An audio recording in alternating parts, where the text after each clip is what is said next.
What is going on, everybody? The Bills have won their first game of the season. As they say, going back to Cali. The Bills go to California and defeat the Los Angeles Rams 31-10. I got my guy with me, Travis Blakesley. We're going to break this down. Trav, dominant performance today by our Buffalo Bills. What did you see? What did you think? Josh Allen looked on point. The new offense looked on point. And God, that Von Miller was a godsend. Yeah, I'm certainly a believer now. You could really see, uh, especially comparative to the days of our good friend Jerry Hughes. This is where pressure turns into production, and yeah, I mean, what can I say? To really outline it, typical opening kickoff game where you got a lot of back and forth in the first quarter, the first half, I should say. You know, punchers kind of feeling each other out, and then the second half we played clean game outside of that Moss fumble at the end. But I think it was obvious that the Bills were a head above the defending champs. So it really came out the way I think a lot of Bills fans and national media expected it. LA, they brought what they could, but it just wasn't enough. The Bills are too loaded. Yeah, and the funny thing I noticed is, I mean, there was nowhere near a home field advantage. I mean, mind No. you, any good team that goes to LA, I kind of feel bad for them. You're never going to have a home field advantage there. It's just not going to happen. Bills Mafia took over the city for the week, and they took over the stadium. Obviously, I thought that the Bills did a good job of doing their best to contain Cooper Cup. I mean, it's only so much you're going to do. They're going to force feed that guy the ball regardless, but they did a hell of a job with the run game, and they stopped everybody else but Cooper Cup. It felt like. Yeah, and I mean, he had a big play at the end, but you kept him in front of you, you kept him in check, and it's just a matter of time before that pressure got to Stafford. And even when they're targeting Cooper Cup, Poyer got that interception off of it. So, all things considered, it's the NFL in 2022. I said it on my show. Guys are going to get yards. I mean, Allen Robinson. You had your John Travolta. Where's Allen Robinson? Yeah. Because I'm pretty sure what he got. He had one catch. Yeah, But yeah, one one catch. catch. Yeah. Yeah, on two targets. So, what can you say? I'll take it.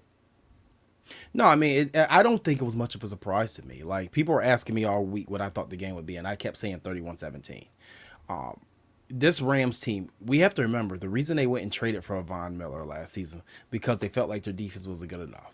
So I guess I asked the question, what do you think their defense is going to be against the Buffalo Bills team without Von Miller and being on our side this time around? I like I said, you know what I mean? So it's not a surprise to me. And nothing against they got a guy like Bobby Wagner, but we went against Bobby Wagner in Seattle a couple of years ago. And we put up for a 40 piece. So it doesn't, that's not going to affect the game enough. And obviously, I think Jalen Ramsey be going into this game maybe added a little bit of fuel to the fire with not necessarily being as humble as I felt he should have been with his comments about Josh Allen and Stephon Diggs going into this one. But they torched him. They absolutely torched him, and they didn't go away from him. They took advantage of Jalen Ramsey tonight. Yeah, and it's not just the outside. He was down covering the slot receiver a lot too, and you had a McKenzie touchdown. They asked him to do a lot, and it's a tough task, obviously. But if you're going to talk it, you better back it up. And for all of our Ramsey stands out there, he took his lumps, but I'm sure he'll come back.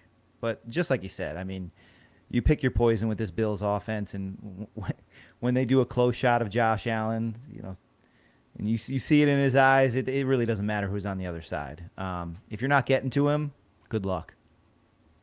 Yeah, and that's the thing. We've heard so much stuff about the Bills and their zone coverage, and Tre'Davious White being a zone coverage corner, even though he didn't play, and Jalen Ramsey following the best receivers. Well, tonight he didn't really follow the best receiver all day, and if he did, I mean, no matter who was on him, Josh Allen didn't shy away from attacking him.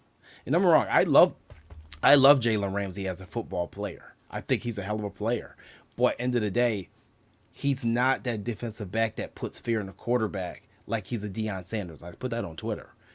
He's a solid football player, but not one that you're just necessarily gonna just stay away from. You can't throw it aside because he's gonna be an interception or lead to a turnover. No, now your receiver may get a little banged up because he's rough. Don't get me wrong, he's real rough, but outside of that, no, attack him.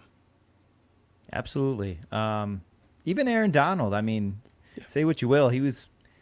There are a lot of eyes on him, and you look in the stat column, and you don't get much from him. And it didn't seem like they were shying away from it. It didn't seem like it didn't seem like they were building a game plan to kind of obfuscate both those players. I think the Bills ran what they wanted to.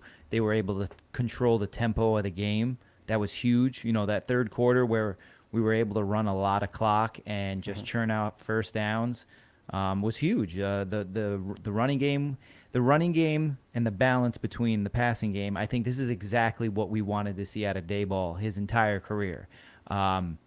Dorsey mixed it up great, and it's going to be interesting. I know it's only one game, but man, he's really ascending in the coaching ranks. I really believe in what he's doing. Well, I mean, when you talk about the efficiency, we're talking 9 of 10 on third downs. We're talking about time of possession at 31 minutes. You're beating the Rams time of possession by 3 minutes in its general. Only five penalties for 35 yards tonight. We only allowed 2 sacks. And like you say, we're talking about Aaron Donald, possibly the greatest defensive tackle in the history to play this game. And they completely neutralized him. I think that at certain points, I did see a little fatigue in Ryan Bates. I did see a little fatigue in Roger Saffold. Obviously, Saffold missed a lot of camp. But pretty much for the most part, those 3 guys inside, Ryan Bates, Roger Saffold, and Mitch Morse, kept Aaron Donald at bay. Yeah, and we're used to seeing our interior guys get eaten up throughout the game, but it was a lot of back and forth. There were some reps that Donald clearly dominated, that one swim move on Bates. But the next play, he was one-on-one and, stuck him. So that's what I like to see. You're not going to win every rep, especially these guards going against the talent of Aaron Donald. But you see that competition, and when they move him around, they get him on the edge, they overload one side.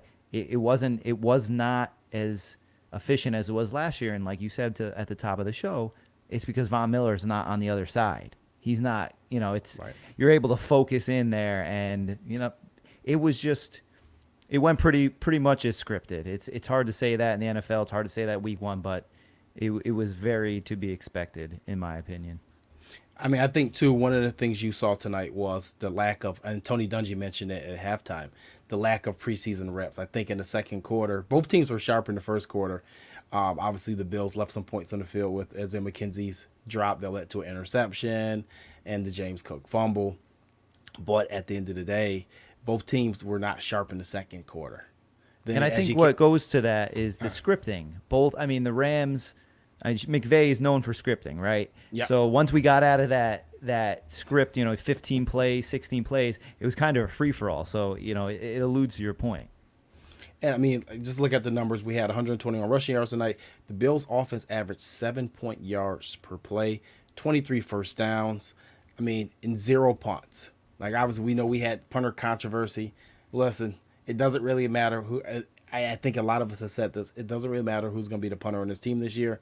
You're probably not going to be punting a whole lot. And if you are, you're probably going to be punting from your own 40. Yeah. So it's a holder who's going to occasionally punt. And that's best case scenario for any team. Just speaking of, so Josh Allen's play tonight. Obviously, Josh Allen was 26 of 31, 297 yards, 3 touchdowns, 2 inters. Obviously, we already mentioned the one interception was not on him. It was more on Isaiah McKenzie. The interception of Jamison Crowder, I'll attribute that to lack of reps with Jamison Crowder and timing, and they'll get that down. And I do want to mention Crowder tonight. He looked very well. I thought he looked a lot better than he did in preseason. And surprise, surprise, he opens the game as your punt returner as well as Khalil Shakir was left inactive. What did you think about the play from Josh tonight? Well, he was on point for sure. I think that second interception, Josh kind of saw him late. Crowder slowing down. Cornerbacks trying to catch up. So he had all the momentum. Josh puts it on his numbers versus leading him a bit. So it looks like it very well could be lack of reps. Mm-hmm. And yeah, to see him, I mentioned earlier in the week, it's like the depth chart. It doesn't mean a whole lot. I was wondering if that was going to be the case with Spencer Brown and Quessenberry, but it certainly was for punt returner because you got your punt returner number 1 on the depth chart just inactive. So Yeah, I felt real comfortable with him back there, especially. I'm not looking for the yards. I'm looking for that the security of getting the ball back into the NFL's best weapon. And I think the biggest thing too is he had full control of this offense tonight. Checking at making changes at the line of Multiple scrimmage, checks. multiple checks, Yeah. and obviously as he goes into year 5, this is what we're looking for. You know, we're looking for that progression tonight. Full control of the offense.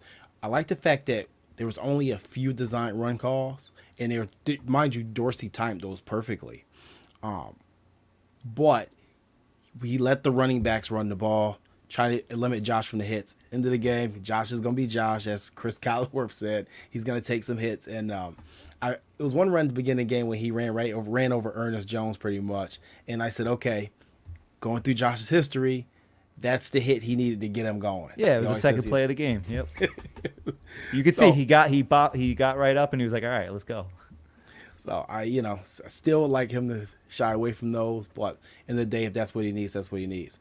I also want to talk about how he spread the ball around. Now, everybody was picking Gabe Davis this season, including, I don't care if you watch fantasy football, I don't care if you watch analysts, whatever capacity you're speaking about Gabe Davis, this is supposed to be a breakout year. To the tune of 4 catches, 88 yards, 22 yards in average, 1 TD. Then Stephon Diggs with another 8 catches, 122, 15 yards to catch in a TD. I mean, that combination is deadly. Yeah, I really do believe that Gabe Davis is a 1B. Yeah. It's funny because we sat not a little over a year ago wondering is he gonna be able to be a number 2, and it's good to see because somebody who takes he walks in day one knowing the playbook. That's what everyone says, right? He can play all the positions. Last year may get a guy like him down because you expected him to take a bigger step, but Emmanuel Sanders there, so he kind of waited bide his time. Year 3, he's coming in looking like a monster, size wise. He's looking like a big dude, and all things are a go for him. And Diggs early on was laser focused. A lot of those short routes, you really can't contest those. And there was one play where I believe one of the officials kind of was talking him down a little bit, and it seemed like he kind of took himself out of the game just to calm himself so it doesn't cause the team a personal foul. But I love the edge he brings. It really you can tell he's a guy who knows who's going to be across. He knows Ramsey's there, and they're both well aware of who's on the other side of the ball. So it was good to see him get the upper hand, and that last touchdown was a thing of beauty. It was such a thing of beauty, and it makes it even more sweeter that it comes on the side of Jalen Ramsey. Like I said, mind you, I have nothing personal with Jalen. I just feel like the guy runs his mouth a little too much. And when we have games like this, it goes to show, listen, if you don't have anything nice to say, as our parents all told us growing up, don't say anything at all. Because I think that when you have players like that, and I think this is why Sean McDermott does not allow the Buffalo Bills players to get out of hand with their comments and what they say, you don't give people bulletin board material. What good is it going to do outside of stroking your own ego? It does nothing because it can only do harm, because as soon as you fail at something, there's going to be a million people ready to Twitter jump you and remind you of what you just said. And right now it's 12:18 a.m. on the East Coast. He's probably already getting jumped. He'll be defeated by the morning. By the time Good Morning Football rolls around. He may have to deactivate at this point. You know what I mean? He won't, because we know Jalen's a tough guy, but Yeah, he's a pro. He's not going to be happy about it. I'm sure. I think his post game comments was they got their ass beat, and they did. And it should 31-10 should have been 45-10. You ask me, but hey, you take a convincing win like that. One thing that we didn't mention really at all, that offensive line, Jeremy. What do you think about it? I mean, it's definitely revamped. I think that Ryan Bates continue his solid play from last season. Obviously, I think that they're going to get better as the season goes along. I think with conditioning and reps. I thought Spencer Brown surprised me a lot tonight. he was a lot more up to speed than I thought he would be. Obviously, missing camp with the back injury. If you can have between Brown and Dawkins, and you can have those two bookends, then anything and everything is possible with this offense. Because you know Rich Morris is going to be rock solid in the interior, and you know Roger Saffold is going to be Roger Saffold. This guy's a French Pro Bowler from year to year for a reason. And Ryan Bates is a guy who's a technician, can play all 5 line positions. We just brought him back, helped our running game last year. I think this offensive line is poised to be one of the best in the league. Well, I mean, and you kind of couple that with the calls specifically in the run game. I mean, we saw a ton of outside zone runs, a lot of tosses, counters. Still got the RPOs. I mean, they're so. On one of those, I think it was Josh's run. You had Spencer Brown coming down the line of scrimmage to the left side. So these guys are moving all over the place, and when you're able to be so, you have so many dimensions within a dimension, the run game. It doesn't pigeonhole you into one style of running, and I think that's what the Bills have. It's taken 3 years for them to get to this point where they realize they can't just rely on throwing the ball 50 times a game, because you're just really it hit home with these turnovers that we had where Josh Allen's first incompletion is an interception, and when you're putting the ball in the air, you're just risking a lot. If you can churn out 3, 4, 5 yards, it's something that you can lean on, and it's going to help you maintain leads, obviously, and it's going to help you from turning the ball over, albeit hopefully the running backs hold on to the ball. Yeah, 2 fumbles by running backs tonight. That's not something you definitely want to see. And Sean McDermott is always going to preach ball security, so we'll see what he does next week going into the Monday night game versus the Titans with this situation. But Devin Singletary tonight, I mean, there were some big gaps that he had. And we were talking about that in the preseason. And we knew it was just preseason. But we hadn't seen running lanes like that from the Buffalo Bills in, honestly, probably the Sean McDermott era. No, actually, no, Shady McCoy. I can't say that. That was his first year, yeah. His first year is when the last time we saw running lanes that were big. And we saw those running lanes that big tonight at times. And if you're going to give these guys running lanes like that, then yeah, anybody can run through. I mean, Devin Singletary had 8 carries for 48 yards. That's 6 yards a pop. And we know that here in Buffalo, Devin is, in my opinion, he's vastly underrated. And I've been saying for years, if this was a guy who we had to rely on and we would give 20 carries a game, he would be a 1,200-yard rusher. And I think he continues to prove that. And he's so steady in everything he does. The way he plays the game, his progression over his time in the league, he's just getting slow. I mean, he's that little engine that could, man. He just keeps getting better, and he's always moving the pile forward. If it's one guy, 3 yards after contact. He's not falling back. He's getting those extra yards. We obviously know he can make you miss in a phone booth, and when you're getting those outside runs and you're given multiple lanes and he's able to make that decision, put his cleat in the ground and get upfield, you're going to continue to get those 4 or 5 yards, which puts you in that sweet spot where the whole playbook's open when you're at 2nd and 5. It was on full display. I mean, you really gone are the days where the Bills, it's 1 yard in a cloud of dust, and then you're 2nd and long, and then you throw the ball, and you find yourself behind the sticks quick. So I really like how they were able to utilize Singletary. And he's doing it all. I mean, he's filling those holes. You go back and watch the game, couple key blitz pickups, catching the ball in the flat, making guys miss. Singletary, he's definitely underrated for sure. Underappreciated, at least. A little bit of both. Yeah. I mean, all of the above.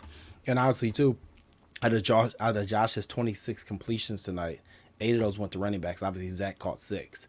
And like I said, obviously, you like to see Zach hold on to that ball at the end of that game.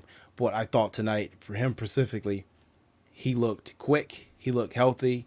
And like I think we were talking before the show, it's a back that can kind of do it all. Nice 6 catches tonight. Obviously, nothing of major gain, but at the very least, a safety blanket for Josh Allen. And that's the only thing you can ask for, especially for your number 2 back. Yeah, and those 6 catches in this game only turned into 21 yards, but you're able, if you're able to offer that kind of production, you're going to break one of those. It's just, the odds are in your favor that you get one of those quick over the middle routes, and you take it for a big gain. So, it's week one. I like what I saw from him. Now, obviously, you want that fumble back, but I thought the running backs as a whole were good. James Cook, it's tough. Hopefully, he's got the Kareem Hunt treatment going forward. But that is a quick way to get your touches revoked in a Sean McDermott led team for sure, especially as a rookie. Oh yeah, I mean, I think that I would like to see him feature in the pass game a little bit more, and I think as we go along, we'll see him feature more in the pass game than we will the run game at times, for the majority of his snaps. But obviously, I did like the fact that I believe McDermott came back to him later in the game, or tried to come back to him later in the game. So it's very similar to the situation where I think Zach fumbled in Arizona last year, Mm-hmm.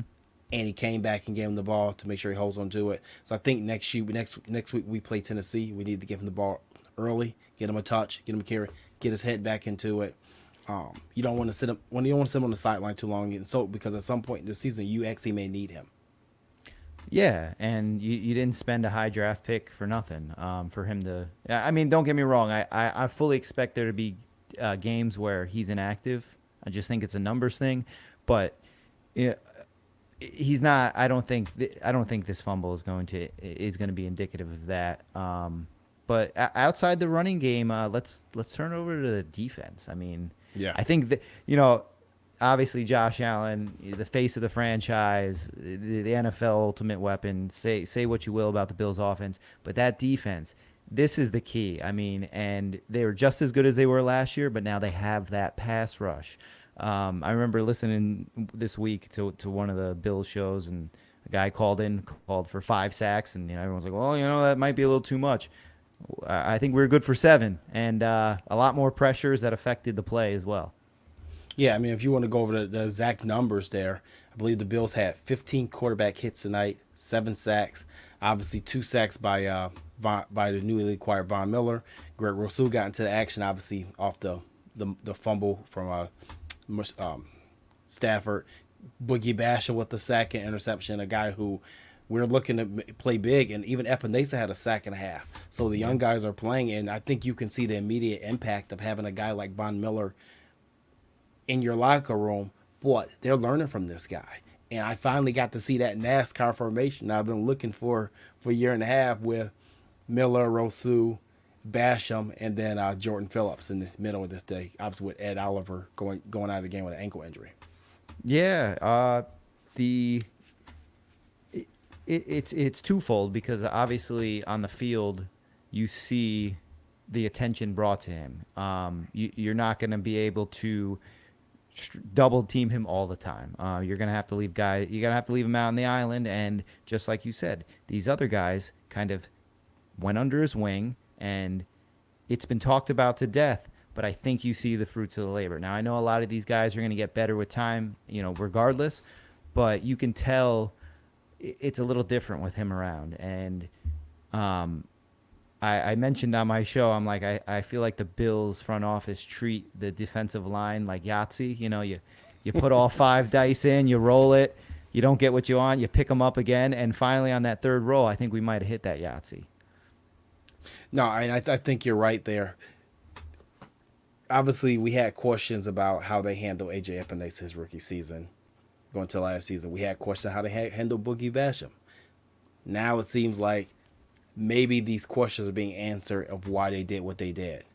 I still think that the biggest impact, and honestly, just having Von Miller on his defensive line, the attention that you have to give him, because if you try to block him one-on-one, there's a very high chance that it's going to be a sack, or he's going to blow your play up. And we saw his last sack come on with I think a chip from the tight end, the running back there as well, and he still made it through. Mm-hmm. Like, this is what you call a professional pass rusher. And I was saying in our group chat that I honestly feel like when you look at the acquisition of Von Miller, if the Bills pull this Super Bowl off, and I'm not trying to jinx, I'm not trying to get over our head, but I'm just thinking ahead. If they pull this off, you have to put this acquisition up there with San Francisco getting Deion Sanders, with Pittsburgh getting a Kevin Green. This is how impactful this is. Yeah, in it a show takes tonight. it takes a great team and makes them elite. Every now and then, every couple seasons, there's an NFL team that is head and shoulders better than the rest. Now, listen, when you come to the playoffs, you know, one loss and you're done. So it kind of changes there, but um, the Von Miller effect is real, and it helped. It helped in so many ways. I mean, you got Tim Settle in there making plays, just clogging up the middle completely. Daquan Jones, the same thing. They look carbon copy of them, and you got your big Jordan Phillips in there, who's just he's able to make spin moves from the inside. I mean, it's silly. It's silly a guy that big being that nimble. I swear, he looks like a dancer out there. It's great to see, and it's an acquisition where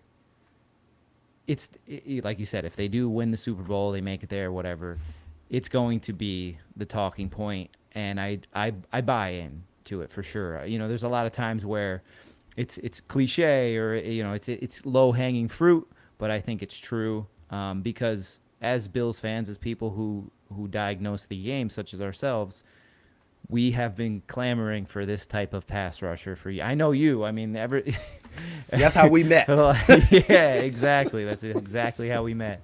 And if they finally threw you a bone. They did, and I'm glad to catch it. I just think that the fact that this pass rush made it easy for a secondary that we did not have Tre'Davious White in there. We made it easy for Christian Benefort to step in. We made it easy for the few snaps that Kyrie Irving got in there. Dane Jackson with interception. Jordan Poyer with interception. And honestly, there could have been 2 or 3 more interceptions with the ball just kind of flailing in the air and just kind of falling to the turf between a couple guys. Yeah. With that being said, if this is gonna be the situation all year, we have 6 games versus a Miami Dolphins offensive line that's not that good. A rookie quarterback, a second-year quarterback, and still inexperienced in Zach Wilson in New York, and a Mac Jones who we don't know what the hell he is to this point yet, or what the Patriots are going to be at this point. They're going to give this division hell, and everybody else. It's great to see, and the fact that now we have Ed Oliver injured, we don't know what the severity of that is, but guess what? If he's out for a little bit, you're okay with Daquan Jones. You're okay with Jordan Phillips. You're okay with Tim Settle. And guess what? We're just going to make Shaq Lawton active now next week. Yeah, they have depth at those positions, those key positions. You got your cornerback goes down, great. Dane Jackson seemed to have been waiting the wings, and everything Leslie Frazier said about him, he wasn't just blowing smoke. I mean, he looked like a pro out there. The interception, he was in the right place at the right time. But other than that, I mean, Allen Robinson, Yeah. He was quiet in the fact that he's just out there doing his job, and then you're able to platoon, somewhat platoon. You put a 6th-round rookie out there, and I love Levi Wallace, but I didn't see much of a difference at all. So when you're able to have arguably your two best homegrown talents in Tre'Davious White and then Oliver go down, and you're still making that production, it's clear to see the front office knows where the numbers needs to be. And the tackling, that's the one thing I don't want to forget. The tackling was great, and that's always tackling and penalties has been the thorn in McDermott's side. And although the penalties were still there, reasonable, we didn't have any huge killer ones, but the tackling was fantastic. Linebackers looked great. I guarantee you, a majority of the NFL fans who watched tonight said, "Man, I wish I had a Tremaine Edmunds." And we're out here talking about getting rid of him. Please. Well, there's 2 sides to that. There's fans that, like myself, that say, hey, we may have to replace Tremaine Edmunds because of the money part. And there's of course, the other side of the fan base that says we need to replace him because he sucks, which I definitely disagree with that 10 times out of 10 times. But, neither here or there. It's fine. I want to give you guys a quick stat, though, that I actually just looked up. Receivers not named Cooper Kupp. Just wide receivers not named Cooper Kupp tonight. The Bills gave up 6 catches, including Allen Robinson. 6 catches for 47 yards. Not named Cooper Kupp.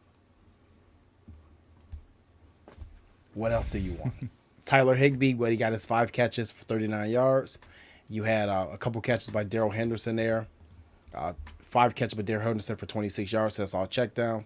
And Ben Skoranek had 4 catches for 25 yards. So, I mean, kudos to those young kids for stepping up in that secondary. Teron Johnson did the best job he could do on Cooper Kupp. Like I said, beginning of the show. You know they're going to force the ball to him. He's going to end the game with catches. If you guys got him in fantasy, congratulations. You're probably going to win this week because he had 13 catches, 128 yards. But a lot of it is force-fed. That's who the offense is going to go through. But the fact that you had a young secondary make Matt Stafford, just won a Super Bowl, been in the league forever, 29-41, 240, which shows that that's not a lot. That's 29 completions for 241 yards. That's not a lot of yardage per play. Especially when the game was over, beginning of fourth quarter. And, Right. You're able to sink back into those prevents. I mean, you're right on the money. That last drive gave him a quarter of those yards. Pretty much. So it's just one of those things. Kudos to Leslie Frazier. Kudos to this defense. Trey Edmonds looked good. Matt Milano looked good. Jordan Poyer obviously got his interception today. We're not going to talk about that contract situation. We'll see how it plays out. I'm not going to discuss it. We'll see what ends up happening with that. But guess what, guys? This defense looked like the best defense in football tonight, as it did last year, just with a lot better pass rush. And Tre'Davious White's not on the field yet. Kai Elam didn't hit the field. Ed Oliver left in the second quarter. It can only get better. Absolutely. And if you're planning on betting the Bills, you've missed the boat. Your return is not going to be that much because I'm telling you, it's the NFL got confirmation right now that the hype. There is no paper tiger here, and obviously it's a long season. Many things can happen, but the experts pegged this one right.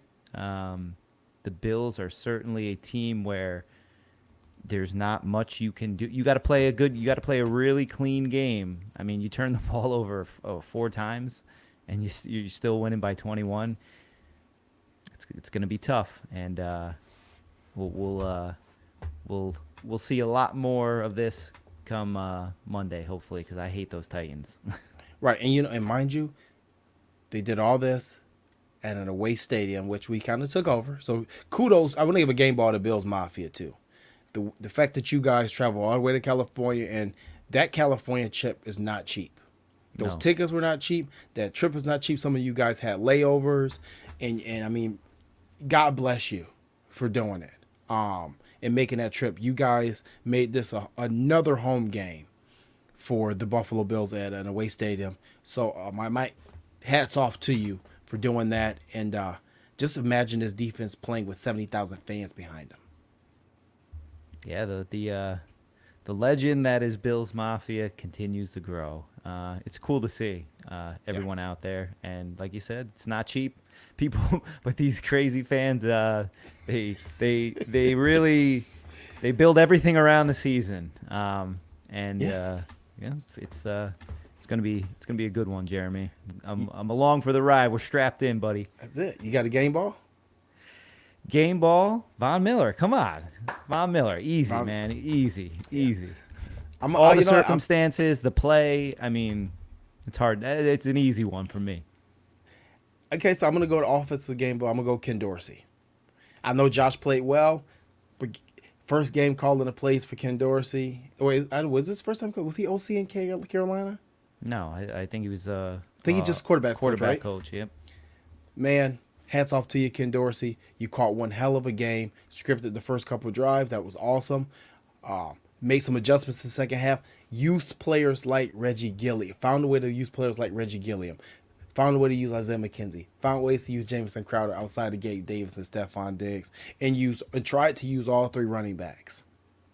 Listen, hats off to you. That's a great start to your coaching career. And honestly, if you keep coaching like that, he's gonna have his own team by next year if he so chooses. But other than that, guys, we don't want to keep you up all night. It's late. 1-0. Bills defeat the Rams 31-10. I'm your host, JTM, and my co-host here, Travis Blakesley. Chavs, any final words before we head off? Go Bills. Those are the rules.